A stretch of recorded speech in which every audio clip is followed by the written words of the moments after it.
merasa tak berarti, jalan dengan tanpa harapan, lalu tangan yang berlubang paku menjamah jadi hidup baru, dan kayu yang kasar mengubahkan jalan hidup yang penuh kegagalan. Ku puji Dia selama-lamanya, sebab salib mengubah hidupku, dan ku yakin darah Yesus yang suci sudah mengalir di Kalvari. Bila zaman berlalu, dunia mendebu, ku tetap pegang salib itu.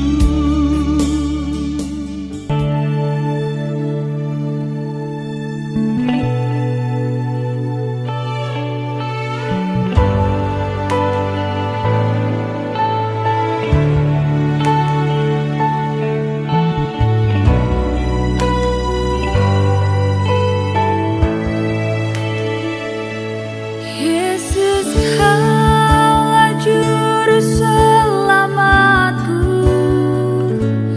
Ku akui Kau Tuhan bagiku. Kau terang bagi saat gelapku. Kau pintu bagi setiap jalan.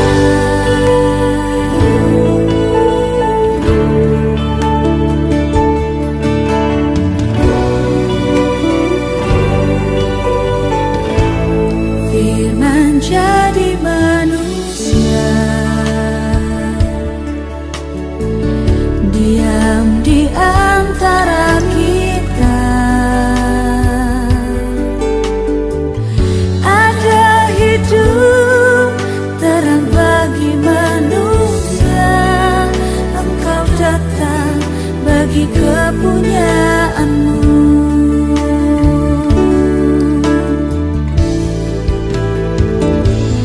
Yesus, Kaulah juru selamatku. Ku akui Kau Tuhan bagiku.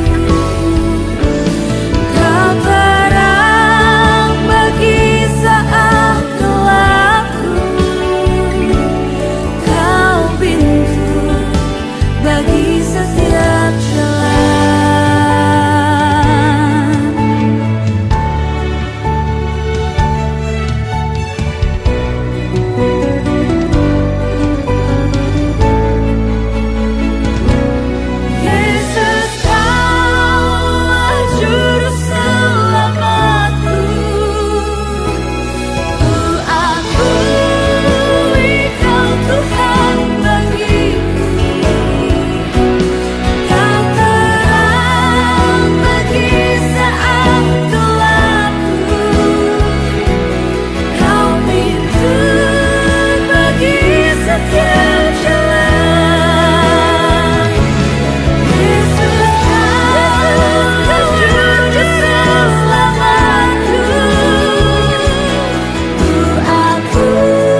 Senang bertemu lagi dengan saudara. Kali ini saya ingin bicara berdasarkan dua bagian firman Tuhan. Yang pertama Lukas ke-19 ayat 41. Lukas 19 ayat 41, satu ayat yang sangat emosional. Berbunyi demikian. Dan ketika Yesus telah dekat dan melihat kota itu, Yerusalem, ia menangisinya. Bagian yang kedua terambil dari Matius 23 ayat 37 sampai 39. Yesus berkata demikian. Yerusalem, Yerusalem, engkau yang membunuh nabi-nabi dan melempari dengan batu orang-orang yang diutus kepadamu. Berkali-kali aku rindu mengumpulkan anak-anakmu sama seperti induk ayam mengumpulkan anak-anaknya di bawah sayapnya. Tetapi engkau tidak mau. Lihatlah rumahmu ini akan ditinggalkan dan menjadi sunyi. Dan aku berkata kepadamu, mulai sekarang kamu tidak akan melihat aku lagi.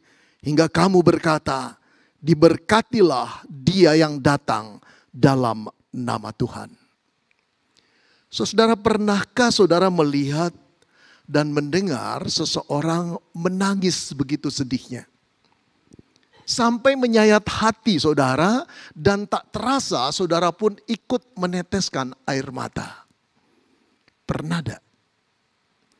Saya percaya kebanyakan kita pernah mengalami hal demikian. Ya, karena ini pengalaman umum manusia kebanyakan. Nah saudara, kenapa ya perasaan kita bisa tersentuh ketika seseorang menangis begitu rupa, saudara? Bahkan kita ikut terhanyut dan meneteskan air mata. Kenapa? Saudara, kemungkinan besar karena kita mempunyai rasa simpati yang luar biasa atas apa yang terjadi pada dirinya. Entah itu yang terjadi adalah musibah, kemalangan, penderitaan, kehilangan, atau juga kedukaan. Karena dia kehilangan orang yang dikasihinya. Wajar saudara sebagai manusia kita ikut bersedih. Nah saudara, hal yang mungkin terjadi bila teks Alkitab yang tadi dituliskan tentang Yesus itu dalam format audiovisual. Ketika Yesus menangis saudara. Dan kita mendengar dan melihat langsung ekspresi wajah Tuhan Yesus dan juga perkataan-perkataannya. Saya percaya perasaan kita tersayat-sayat bersama dengan kedukaan beliau. Karena teks ini betul-betul sangat emosional. Saudara, kata bahwa dia ketika telah dekat dan melihat kota itu menangis, ia menangis. Saudara, kata menangis yang digambarkan oleh Alkitab yang dipakai dari kata Yunani mempunyai pengertian bukan cuma sekedar menangis dan meneteskan air mata, tapi meratap seperti longlongan yang panjang yang timbul karena dada yang sesak. Disebabkan perasaan duka yang begitu rupa. Seperti itulah tangisan Yesus. Sayang sekali lagi saudara, kita tidak mempunyai teks yang berbentuk audiovisual. Saat itu belum ada gadget. Tapi saudara, saya pikir ketika kita memahami siapakah Yesus yang sedang menangis itu, kemudian siapakah yang ditangisi, lalu mengapa dia sampai menangis seperti itu, ini akan membawa kita pada pemahaman yang lebih dalam tentang kedukaan Yesus Kristus. Lalu juga kita bisa appreciate pengorbanan dan harga yang dibayar untuk keselamatan kita itu luar biasa ternyata. Dan akhirnya akan membawa kita pada satu tekad. Aku akan menceritakan kembali keselamatan Injil atau Injil keselamatan yang telah dibawanya. Nah saudara, inilah yang saya akan tempuh. Untuk melihat saudara, siapakah Yesus yang sedang menangis itu. Lalu siapakah yang dia tangisi dan mengapa dia menangisi. Mari kita mulai saudara. Siapakah Yesus yang sedang menangis itu? Saudara, secara kasat mata ketika Yesus sedang menangis, di mata murid-muridnya dan orang sekelilingnya, dia hanya seorang pemuda biasa yang berumur 33, barangkali sudah mencapai 33 tahunan. Berbaju biasa, busananya juga dari kain linen biasa, karena dia adalah anak tukang kayu dari Nazaret yang bernama Yusuf. Kelas ekonomi dan sosialnya juga sederhana. Tidak ada yang perlu dispesialkan dari performance Tuhan Yesus. Dan saudara yang dikasih Tuhan, yang luar biasa, tukang kayu yang sederhana ini saudara, sekarang mengabarkan tentang nilai-nilai kerajaan Allah. Dan orang kagum dengan cara pikirnya dan cara pandangnya, paradigmanya. Sehingga dia menjadi guru spiritual yang baru. Yang luar biasa, dia mampu mengadakan mujizat. Orang lumpuh, orang sakit, orang buta, bahkan orang mati disembuhkan dan dibangkitkan. Lalu orang mulai bertanya-tanya, siapa dia? Ada yang mengatakan dia Yohanes Pembaptis, ada yang mengatakan dia Elia, ada yang mengatakan dia salah satu nabi. Tapi siapa sebenarnya dia? Saudara-saudara, tidak pernah ada satu orang pun yang saya duga, saudara, telah menduga bahwa dia adalah Allah yang menjadi manusia. Seperti yang digambarkan saudara di dalam Kolose 2 ayat yang ke-9. Sebab di dalam dialah, di dalam Yesuslah, berdiam secara jasmani seluruh kepenuhan kealahan. Di dalam wujud manusia yang sederhana, pemuda yang sederhana itu, sebetulnya tinggallah Allah. Seluruhnya, sepenuhnya, tidak kurang, tidak lebih. Dia yang menjadi manusia, benar-benar dia tetap Allah. Dia maha kudus, dia maha mulia, dia maha hadir, dia maha tahu, dia maha sempurna, dia maha segala-galanya. Tapi sekarang dia yang maha segala-galanya saudara, sedang menangis dengan rasa duka cita yang begitu dalam sambil memandang Yerusalem. Ini satu penggambaran yang betul-betul paradoks yang membingungkan. Allah menangis dengan sedihnya. Saudara, padahal dia adalah Allah. Tapi bukan cuma sekedar Allah. Kalau kita memahami siapakah Yesus yang sedang menangis. Dia juga pencipta saudara. Saudara, Kolose 1 ayat 16 mengatakan begini. Karena di dalam dialah, Yesuslah, telah diciptakan segala sesuatu. Jadi Yesus itu Allah pencipta. Segala sesuatu yang ada di surga dan yang ada di bumi. Yang kelihatan dan yang tidak kelihatan. Baik singgasana maupun kerajaan. Baik pemerintah maupun penguasa. Segala sesuatu diciptakan oleh Yesus dan untuk Yesus. Saudara, sebagai pencipta, ia pasti dihormati, disanjung tinggi, dimuliakan oleh seluruh ciptaannya. Baik di surga maupun di bumi. Termasuk dimuliakan, disanjung dan juga dipuja oleh manusia ciptaannya. Saudara-saudara, manusia itu makhluk ciptaan yang memang didesain Allah untuk diciptakan pada hari terakhir setelah semua fasilitasnya ready. Maka sang pangeran itu didatangkan Tuhan, namanya Adam. Dan sang putri diciptakan Tuhan untuk menjadi pendampingnya, namanya Hawa. Apa kelebihan Adam dan Hawa sebagai manusia? Saudara, sebagai manusia, Allah memberikan sesuatu yang tidak diberikan pada ciptaan lainnya. Yang disebut kebebasan atau kemerdekaan. Kebebasan apa? Kemerdekaan apa? Kebebasan untuk menentukan pilihan sendiri.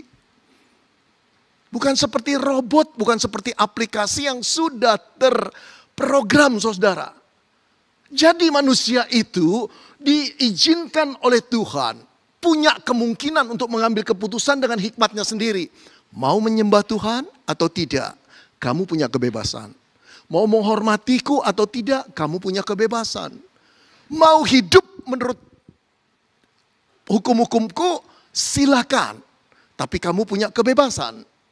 Tidak ada yang bisa memaksa manusia setelah Allah memberikan dia yang namanya kebebasan. Oh saudara, ini mahal harganya. Ini penuh dengan resiko bagi Allah sendiri dan bagi manusia itu sendiri. Saudara, bagi Allah resikonya apa? Dia akan ditolak oleh ciptaannya sendiri. Itu sama juga pematung membuat patung lalu memberikan patung itu kebebasan untuk menghormati dia atau tidak. Dan ternyata patung yang sudah jadi dia meludahi sang pematung. Saudara mau jadi pematung gitu? Itulah yang disebut kebebasan. Dan ternyata saudara, kebebasan yang diberikan oleh Tuhan kepada manusia itu sungguh mengecewakan Allah. Dipakainya untuk memberontak kepada Allah. Tidak mengindahkan Allah. Tidak menghormati Allah. Manusia lebih menuruti kebohongan iblis. Untuk dia menjadi sama seperti penciptanya, Tuhan. Karena itu manusia nekat saudara di dalam keputusannya. Mengambil buah dari pohon yang ada di tengah taman itu. Pengetahuan yang baik dan yang buruk itu. Padahal Allah bilang jangan kamu memakannya. Begitu kamu memakannya kamu akan mati. Tapi dia tidak peduli karena keinginannya untuk jadi sama seperti Tuhan. Jatuhlah manusia ke dalam dosa. Oh saudara, menjeritlah hati Tuhan. Lukalah dia dikhianati. Jauh lebih luka daripada seseorang suami atau istri dikhianati oleh kekasihnya atau pasangannya. Hatinya begitu sedih saudara. Dan sekarang Allah yang telah dilukai itu saudara, sangat ironis. Pencipta yang dikhianati itu sedang menangis. Meratap dengan kedukaan yang besar sambil menatap Yerusalem. Pernahkah engkau dengar Allah menangis? Di bagian ini terjadi. Allah menangis. Saudara-saudara, perasaan dikhianati betul-betul sering tidak bisa menjadi bagian pengalaman hidup yang tidak terlupakan. Kadang-kadang orang berkata, kok tega ya Pak? Kok tega? Aku kurang berbuat apa Pak? Pada waktu kami sama-sama tidak punya apa-apa. Kami berjuang Pak. Bahkan saya sering kali tidak tidur. Siang, pagi, malam membantu dia. Setelah sukses kok tega. Jalan dengan orang lain. Sakit bukan? Saudara-saudara, saya merasakan ada kegetiran dalam tangisan Yesus. Karena dia dikhianati. Tapi siapakah yang sebetulnya dia tangisi? Mari kita lihat lagi saudara. Siapakah yang Yesus tangisi? Jawabnya mudah saudara. Yerusalem. Namun pertanyaan menyusul. Siapakah yang dimaksud dengan Yerusalem itu? Saudara, Yerusalem adalah nama ibu kota kerajaan Israel. Yang saat itu terjajah oleh bangsa Romawi. Nama ibu kota bangsa Israel. Kata Yerusalem sendiri punya makna kota kedamaian. Saudara kemudian bisa mulai mengimajinasi kota kedamaian. Nah saudara, di Yerusalem didirikan bait Allah. Dan menjadi pusat keagamaan orang Yahudi.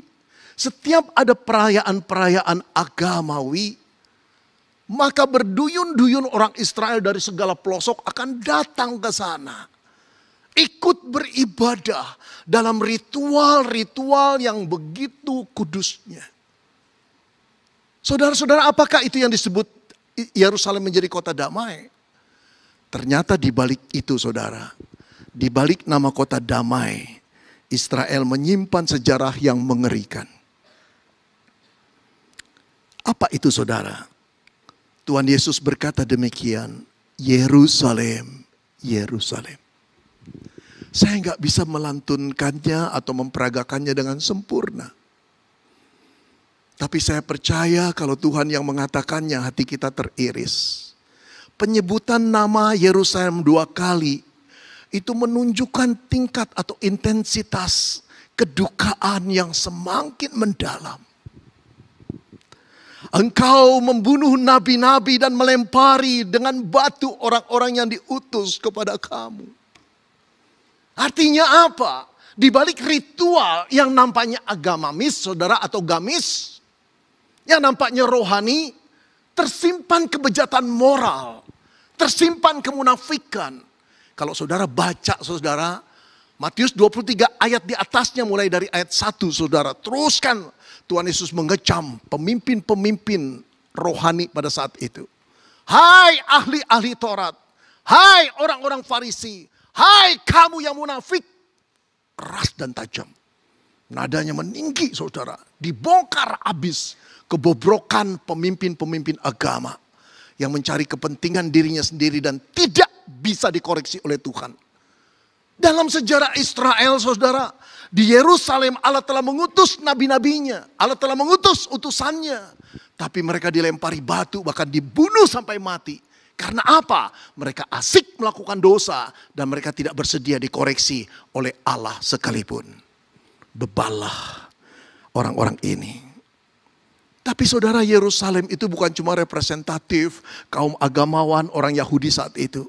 Sebetulnya secara langsung atau tidak langsung, Yerusalem dengan orang-orang di sana mencerminkan keadaan manusia yang asik melakukan dosa dan merasa terganggu bicara soal Allah.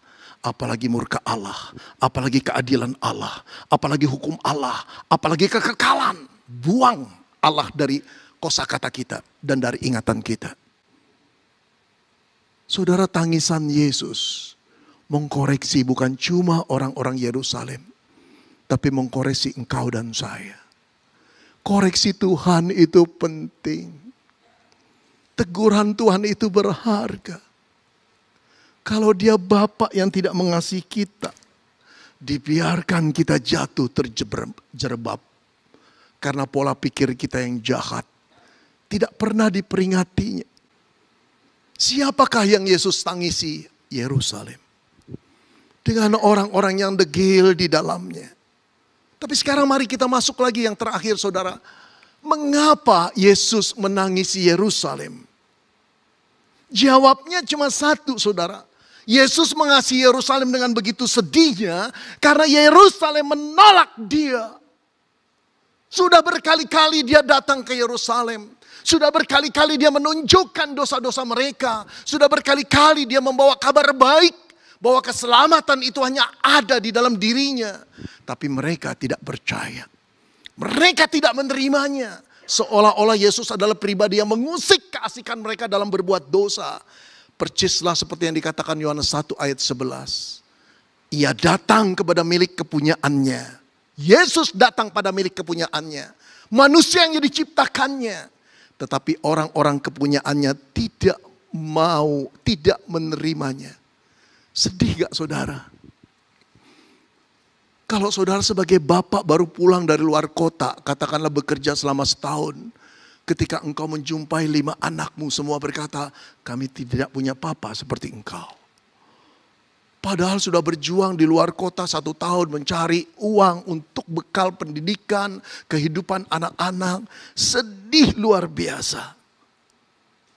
Oh saudara yang dikasihi Tuhan, sampai Tuhan Yesus berkata begini.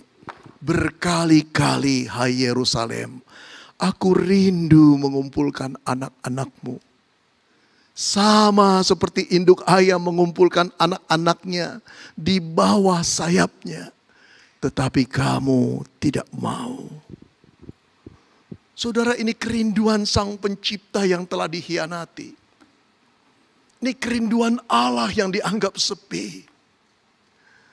Ini kerinduan seorang Mesias yang datang untuk menyelamatkan yang hilang. Ditolak. Bodohnya luar biasa. Betul tidak saudara? Saya teringat masyarakat yang bodoh. Masyarakat dunia zaman COVID Delta, varian Delta. Bukan cuma di Perancis, bukan cuma di Rusia, bukan cuma di Amerika. Hampir seluruh dunia termasuk masyarakat Indonesia. Menyuarakan kebebasan. Kami berhak menentukan nasib kami sendiri dan hidup kami sendiri. Forget it dengan vaksin. Kami tidak mau. Kami tidak mau dibodoh-bodohi. Seolah-olah mereka orang-orang yang berhikmat, bijaksana, dan mementingkan freedom. Saudara tahu bukan?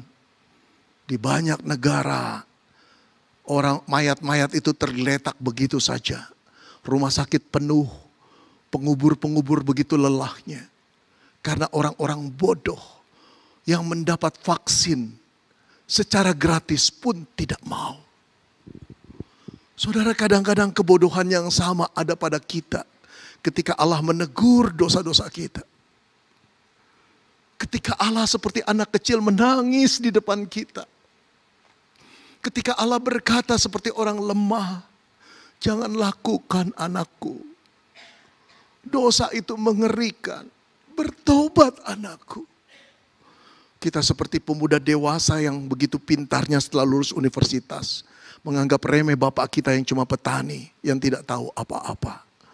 Bodoh bukan? Saudara, tangisan Yesus itu keluar dari hati yang dalam. Hati yang dilukai. Hati yang sedang duka. Hati yang ditolak. Tapi hati yang tidak menyerah untuk tetap mengasihi. 1000 mil engkau boleh berlari dari Allah. Tapi dia tetap di belakangmu menjadi bayang-bayangmu dengan kasihnya. Dia tidak akan menyerah. Ketika dia tahu Yerusalem itu menolak dia.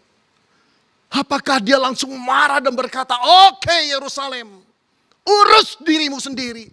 Selamatkan dirimu sendiri kalau kau mampu. Aku tidak mau peduli lagi. Lalu dia memalingkan arah perjalanannya dan berkata pada murid, tinggalkan Yerusalem. Apakah itu yang dia lakukan? Tidak, saudara. Dia tahu orang Yerusalem tidak menerimanya. Dia tahu orang Yerusalem menolaknya. Dia tahu kalau dia masuk Yerusalem dia akan ditangkap, diadili, disiksa dan mati di kayu salib. Tapi untuk itulah dia datang. Untuk satu misi mencari yang terhilang. Bukan orang benar yang dia cari, tapi orang berdosa. Bayarannya adalah seluruh jiwanya, seluruh kehormatannya, seluruh kealahannya. Dicaci maki dan dihina di sana. Tidak dihargai dan dikata-katai. Seperti seorang penjahat hanya dengan celana dalamnya. Oh, itu satu penghinaan yang luar biasa. Padahal dia Allah. Di dalam dialah seluruh kepenuhan Allah secara jasmani itu berada. Tapi dia tetap berjalan ke Yerusalem. Karena jiwa Injili, jiwa yang penuh misi untuk keselamatan manusia, untuk keselamatanmu dan keselamatanku. Itulah anugerah. Ternyata yang dia tangisi orang bejat. Ternyata yang dia mau selamatkan orang rusak. Ternyata yang mau dia bela adalah musuh-musuhnya, pembencinya, penolaknya. Tapi kenapa dia mau berjalan? Terus menerus jalan ke Yerusalem menuju tiang salib itu. Cuma satu, kasih. Itulah alasannya. Kasih membuat dia sedih. Tapi kasih mendorong dia untuk terus memberikan diri dan nyawanya. Saudara bingung bukan? Apa yang diperbuat kasih gak masuk akal. Apa yang disebut anugerah itu benar-benar absurd. Abstrak buat kita. Gak ngerti ukurannya. Betul. Saudara, tahukah engkau kalau engkau jadi hamba Tuhan dan harus berkhotbah tema tentang kasih. Yang paling sulit adalah bagaimana menguraikan, menjabarkan tentang kasih atau kasih karunia atau anugerah itu bisa dicerna oleh pendengarmu. Udah gampang. Saya seringkali diam dan duduk berkata, Tuhan, aku ingin berbicara tentang anugerah Tuhan. Tapi bagaimana jemaatmu bisa mengerti? Aku pun sering bingung karena kasih karuniamu itu benar-benar gak masuk akal Tuhan. Untuk siapa Yesus menangis? Untuk orang-orang gak pantas. Mengapa dia masih tetap mau masuk ke Yerusalem? Untuk menyelamatkan orang-orang yang bejat. Ini ukurannya apa? Namun saudara, saya coba menjelaskan ini. Saya berdoa agar Tuhan membuka pikiran dan hati saudara. Saya mengarang sebuah cerita. Dengar ya. Andai kata ada seorang PSK muda, cantik, seksi, menggiurkan banyak lelaki. Betul-betul ramah. Setiap laki-laki hidung belang ingin menidurinya. Berapapun harga yang dia minta, selalu ada orang yang bersedia dan ngantri terjadwal. Oh saudara-saudara, uang bukan lagi masalah buat PSK muda ini. Buat dia gampang sekali didapat. Dan dia senang dipuja oleh laki-laki. Tapi kita tahu masa muda tidak pernah bisa bertahan dengan lama, bukan? 10-20 tahun dia berubah menjadi seorang PSK yang tua. Mulai keriput di sana sini, mulai layu kecantikannya. Dia berdiri di tengah jalan dari sore sampai malam. Terkadang tidak ada seorang pun yang mau menawar dia. Kehidupannya mulai sulit. Dari tempat kos, apartemen yang mahal, pindah ke murah. Lalu pindah lagi ke satu gang yang becek. Satu kamar di sana, 1 bulan 1 kali pun belum tentu ada laki-laki yang mau menidurinya dan membayar tubuhnya. Di tengah-tengah ketuaannya, tubuhnya mulai sakit-sakitan, mulai batuk di sana sini, mulai demam. Dan kali ini demam berkepanjangan. Saudara, teman-teman yang masih simpati pada dia mulai khawatir kesehatannya. Lalu membawanya ke puskesmas. Saudara, ketika dokter memeriksa, dokter juga curiga. Lalu mengadakan pemeriksaan lebih lanjut. Hasil lab keluar, HIV mengindap di tubuh PSK tua ini. Saudara-saudara, ketika tahu PSK tua ini mengindap HIV, teman-teman yang mengantarnya satu persatu pamit dan membiarkan dia ada di ranjang puskesmas. Sampai petugas puskesmas itu membawa kembali ke tempat kos seperti gubuk adanya. Di sanalah tubuh tua terbaring dengan tetesan air mata. Merasa tidak berharga, tidak bernilai dan tidak punya apa-apa. Mulai merasa diri kotor dan kematian akan menjelang dia. Namun di tengah-tengah keadaan seperti itu, esok paginya datanglah seorang dokter muda. Ganteng, pandai, anak orang kaya. Inilah yang banyak didoakan oleh ibu-ibu untuk jadi menantu. Saudara-saudara, ketika dia mengetuk, kemudian dia membuka pintu gubuk reot tua itu, dia berkata, "Saya seorang dokter dari puskesmas. Aku mendengar beritamu dari teman-teman. Bolehkah aku duduk dan memeriksa kamu?" Saudara, bersyukur sekali ada dokter yang mau datang. Lalu mulai diperiksa, lalu mulailah anak muda itu memberikan obat. "Minum ini ya, jangan makan ini. Kamu harus perhatikan, ini diminum 3 kali sehari. Harus makan dulu, kamu harus begini, jangan begitu." Wow, dia berterima kasih sekali. Air matanya berlinang dan berkata, "Tuhan, ada ya dokter yang baik." Dokter itu bukan cuma sekali datang. Seminggu 2 kali dia datang. Setelah makin intensif, hampir setiap hari dokter ini datang. Merawat dengan penuh kesungguhan dan kasih sayang. Sampai akhirnya terjalinlah satu hubungan personal antara 2 insan ini. Setahun telah berlalu saudara. Wanita ini semakin membaik walaupun masih berbaring di ranjangnya. Satu hari dokter ini berkata, aku ingin berbicara serius pada kamu. Dia menatap mata dokter muda itu. Dia tahu ada sesuatu yang akan dikatakan oleh dokter muda itu. Pasti berita buruk buat dia. Lalu dia berkata, "Dokter, katakan saja apa yang terjadi padaku. Bicaralah terus terang, aku siap menerimanya." Saudara, dokter muda itu menatap dia dengan dalam. Lalu berkata, "Aku mengasihimu. Aku mencintaimu. Maukah engkau menikah dengan aku?" Wow. Dia tidak pernah menduga dokter itu menyatakan kalimat seperti itu. Tiba-tiba dia balikan tubuhnya dan dia menjerit. Dokter, kalau engkau tidak mau merawat aku, pergilah. Jangan menghina aku seperti itu. Pergilah, kamu orang baik, sudah cukup. Dokter itu kaget. Lalu dia balikan tubuh wanita itu, aku mencintaimu. Aku ingin menikah dengan engkau, maukah engkau? Maukah engkau menerima cintaku? Balik lagi dan berkata, pergilah. Aku masih punya harga diri, dokter. Pergi. Wow. Dibujuk kayak apapun dia tidak percaya. Saudara percaya ada dokter kayak itu? Kalau saudara percaya, saudara nggak waras. Saya aja nggak percaya. Karena itu cerita karangan saya. Tidak ada dokter seperti itu. Ya seindah-indahnya satu cerita.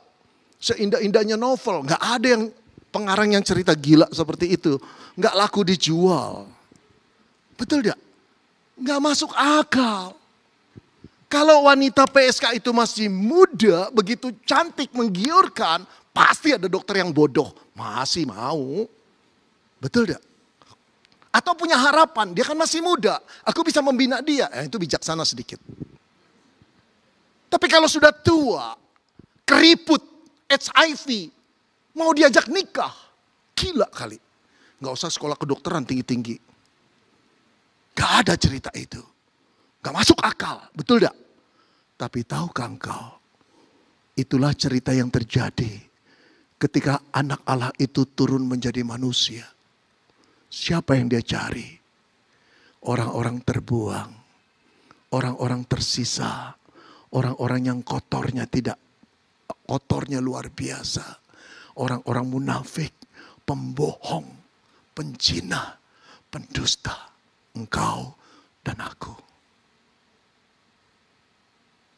Sekarang kau tahu kasih Yesus itu sebesar apa?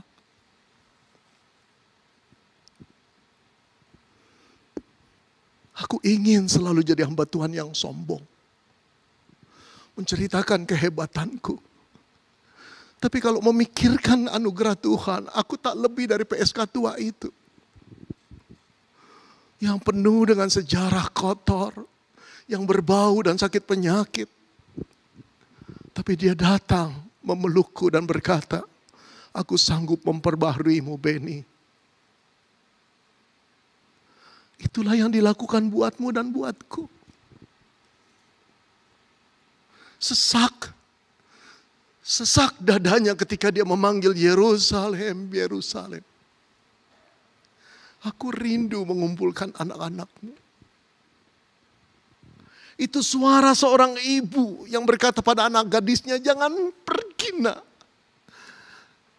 Jangan pergi nak, ini rumahmu, kembali lagi nak. Tapi gadis itu merasa dia bebas. Dia ingin hidup dengan lelaki lain. Itu suara seorang bapak pada anak remajanya. Nah, apalagi yang papa harus katakan? Papa memang keras padamu, tapi engkau adalah anak yang papa sayang. Oh saudara, kalau engkau merasa diri kotor, mata Tuhan sedang memandangmu saat ini. Dia tidak cari orang benar. Dia tidak cari orang Farisi dan ahli Taurat yang berbaju gamis. Yang merasa diri suci di hadapan Allah dan pandai menuturkan ayat-ayat Alkitab. Dia tidak cari. Barangkali ada di antara kita yang berkata begini. Walaupun tidak ditunjukkan angkat tangan, tapi hatinya berkata angkat tangan begini. Dan berkata, Tuhan, mungkin tidak ada orang berdosa yang paling kotor di ruang ini, kecuali aku. Maka Tuhan akan menghampirimu dan memelukmu. Dan berkata, sekotor apapun, engkau tetap anakku. Engkau yang kucari. Aku tetap mengasihimu. Itulah yang terjadi padaku pada saat umur 20 tahun. Dalam kehidupan remaja yang rusak. tidak karuan, berhenti sekolah. Tidak ada orang yang mengajak aku ke gereja. Tidak pernah ada orang yang mengabarkan tentang Injil. Tapi kasih Tuhan tak terhalangi. Ketika mama saya ingin belajar katekisasi, dia berkata begini, rumah tangga ini seperti orang gila, tidak ada agamanya. Mama mau belajar agama di gereja itu. Saya sering melihat mama saya jam 4 sore pergi berangkat. Lalu saya berkata, satu kali saya berkata, mama mau gak saya anterin? Di rumah ada satu motor papa. Kamu mau nganter? Iya. Ayo boleh. Saudara, jarak rumah dengan gereja saya cuma 5 kilometer. Belajar katekisasi 1 jam. Saya pikir bolak-balik, lama juga ya. Ma, boleh gak saya dengar? Boleh, duduk aja di belakang.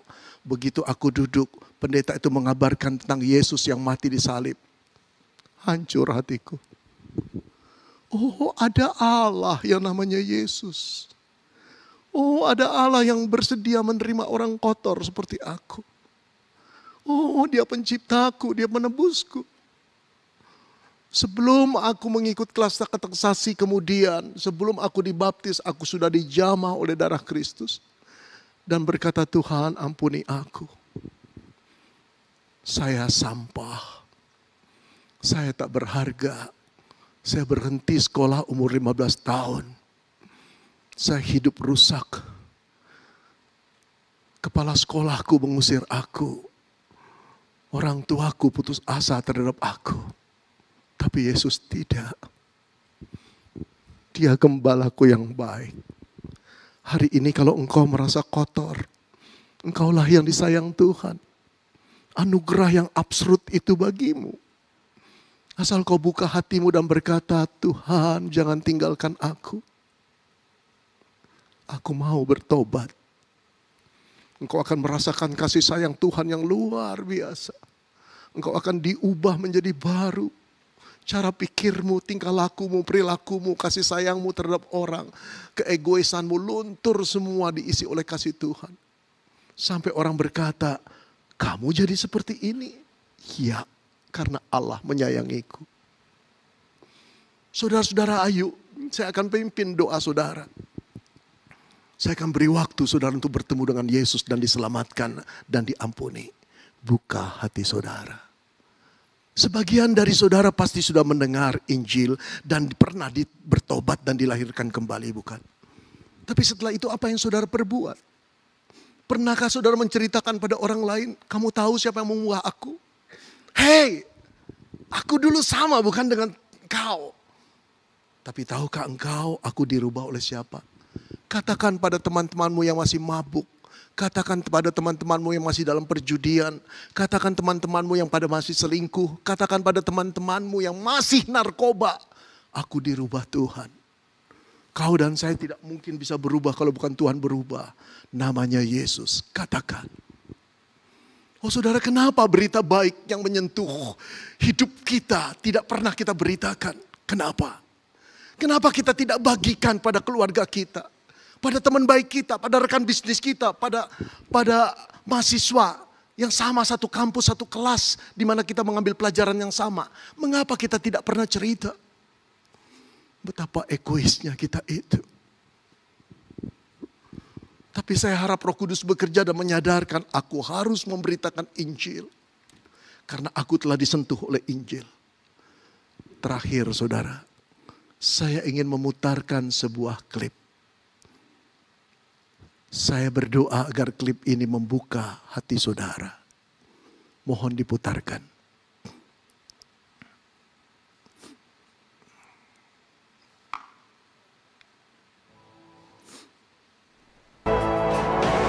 Tak ada apa.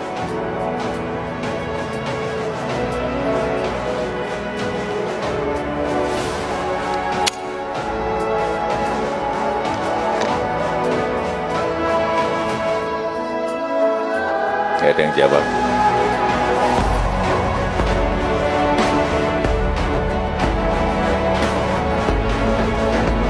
Minta hadiah apa? Belum tentu saya beri, tapi minta hadiah apa?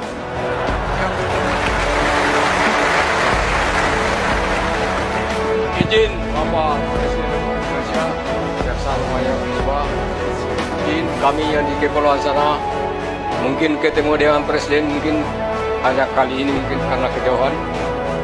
Dengan kesempatan ini saya mohon petunjuk kepada Bapak Presiden yang mana kami di kepulauan sana, anak-anak kami yang ingin melanjutkan di karir di TNI, kami mohon petunjuk.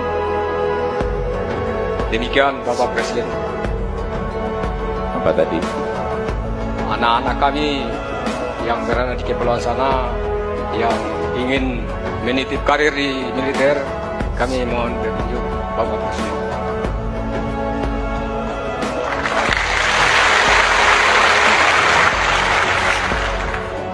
Ini yang saya senang. Disuruh minta hadiah masih memikirkan yang ada di sana. Saya tidak tahu gaji sersan mayor itu berapa. Tapi yang saya tahu, dia punya kebutuhan yang sama dengan banyak orang. Dia bisa mengelis kebutuhan-kebutuhan itu dari A sampai Z. Dan ketika Pak Jokowi berkata mau hadiah apa, seharusnya pikirannya berlari ke atas ranking 1. Rumah kah? Pendidikan anak-anaknya kah? Usahanya kah? Mobilnya kah? Lapor Bapak Presiden. Sampai Bapak Presiden bingung tadi mau minta apa. Mohon petunjuk tentang anak-anak yang ingin meneruskan karirnya di TNI. Wow, Pak Jokowi langsung mengangguk dan terharu. Saudara, kalau Allah yang berkata kepada saudara bertemu muka dengan muka dan berkata, mau minta apa? Pasti saudara terpikir list nomor 1, nomor 2, nomor 3. Dan berkata kepada Tuhan, boleh 2 gak Tuhan?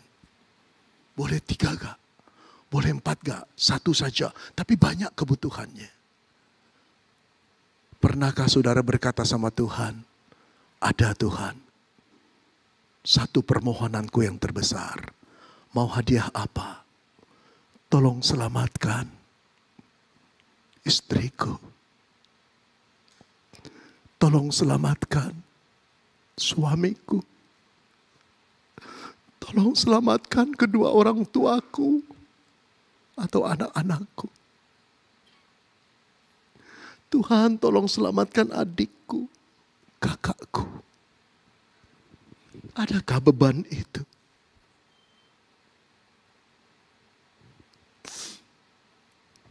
Mereka yang belum mengenal Kristus terancam kematian kekal yang mengerikan. Biarlah kita katakan kabar baik. Tuhan, aku minta mereka diselamatkan. Sekarang pikirkanlah pribadi itu. Nama itu. Katakan pada Tuhan, aku minta ini Tuhan. Selamatkan dia. Adakah orang yang berkata jauh dari itu lagi? Tuhan, maukah engkau memakai aku menjadi hamba-Mu? Aku serahkan diriku di mezbah-Mu. Pakai aku untuk memberitakan Injil. Aku bersedia.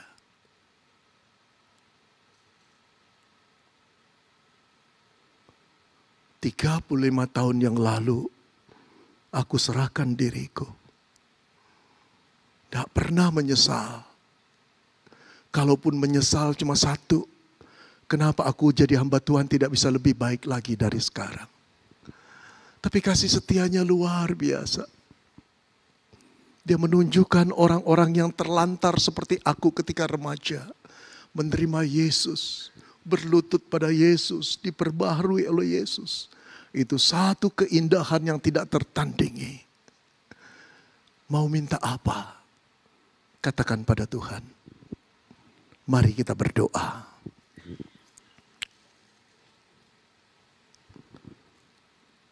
Saudara, ketika firman diberitakan, engkau merasa sekali Tuhan menegur engkau orang berdosa.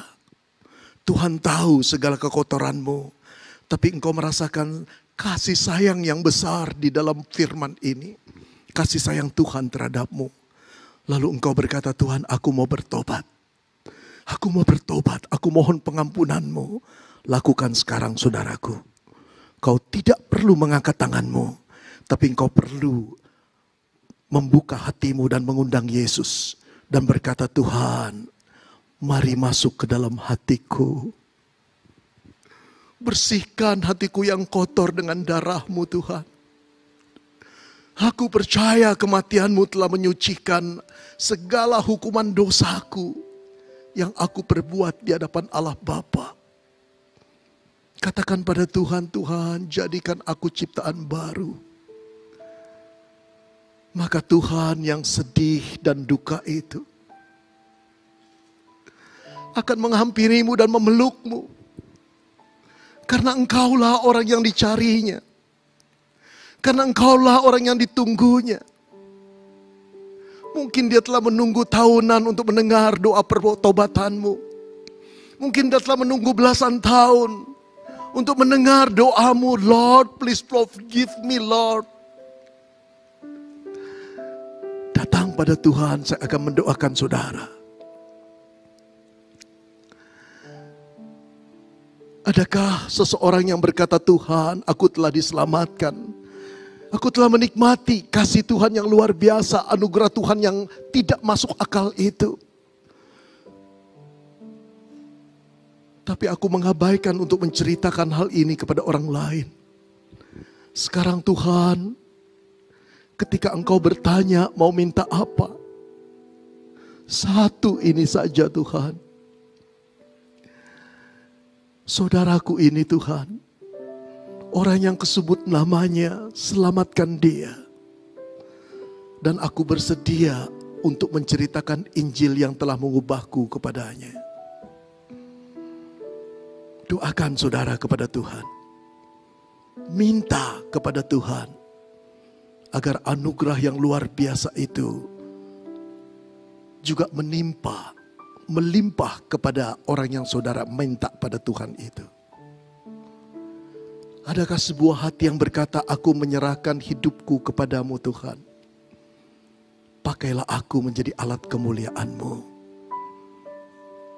Aku rela untuk meninggalkan pekerjaanku, cita-citaku, mimpiku. Untuk masuk ke sebuah STT, Sekolah Tinggi Teologi, atau Seminari Alkitab. Untuk dididik menjadi hamba Tuhan di sana. Dan aku akan mencari jiwa-jiwa yang terhilang untuk kemuliaan-Mu. Silakan berdoa. Bapa di dalam surga, Engkau mendengar doa anak-anak-Mu. Hari ini Engkau memanggil anak-anak-Mu yang jatuh di dalam dosa. Hanya Engkau yang tahu berapa dalamnya itu, betapa mengerikannya dan kotornya itu. Namun Engkau tak pernah meninggalkan anak-anak-Mu ini. Engkau menyayangi seperti seorang ibu yang mengejar anak gadisnya. Seperti seorang bapak yang terus memeluk anak remajanya, yang hendak pergi meninggalkan dia. Kau tak pernah berhenti mengasihi kami yang berdosa, Tuhan. Engkau mendengar seruan anak-anak-Mu yang berkata, Tuhan ampuni aku, masuk ke dalam hatiku, Tuhan sucikan mereka, jadikan mereka ciptaan baru dengan darah-Mu. Peluk mereka dan miliki mereka sampai kekekalan nanti. Sebagai hamba Tuhan, saya percaya Engkau telah diampuni Tuhan dan disucikan Tuhan. Hiduplah kudus di hadapannya. Tuhan, Kau mendengar doa orang-orang yang membawakan sebuah nama untuk didoakan dan diinjili. Berkati anak-anak-Mu ini Tuhan. Berikan mereka hikmat bagaimana cara menyampaikan Injil, bagaimana mendoakannya. Berikan mereka juga melihat kuasa Tuhan mengubah orang-orang yang didoakan. Bapa dalam surga, hamba-Mu berdoa juga untuk orang-orang yang menyerahkan diri untuk menjadi hamba-Mu sepenuh waktu. Kuasai mereka dengan kuasa Roh Kudus-Mu. Terima persembahan mereka Didik mereka untuk menjadi hamba Tuhan yang baik, yang lurus, yang mencintai jiwa-jiwa yang terhilang. Agar namamu dipermuliakan. Terima kasih Bapa untuk kerja Roh Kudus-Mu, untuk firman-Mu, untuk teguran-Mu, tapi untuk kesedihan-Mu yang mencerminkan kasih sayang Tuhan yang besar. Dalam nama Tuhan Yesus kami berdoa. Amin. Yang percaya berikan tepuk tangan yang terbaik buat Allah kita. Haleluya. Kami bersuka cita di dalam Tuhan.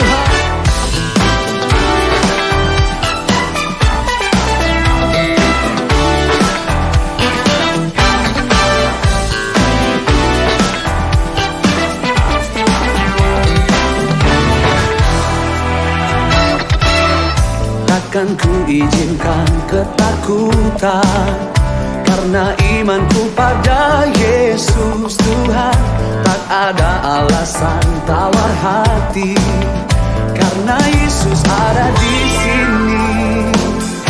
Ku percaya firman Tuhan sanggup menghidupkan dan berikan sukacita dalam Tuhan. Melimpah kekuatan dari Tuhan tercurah atas kita.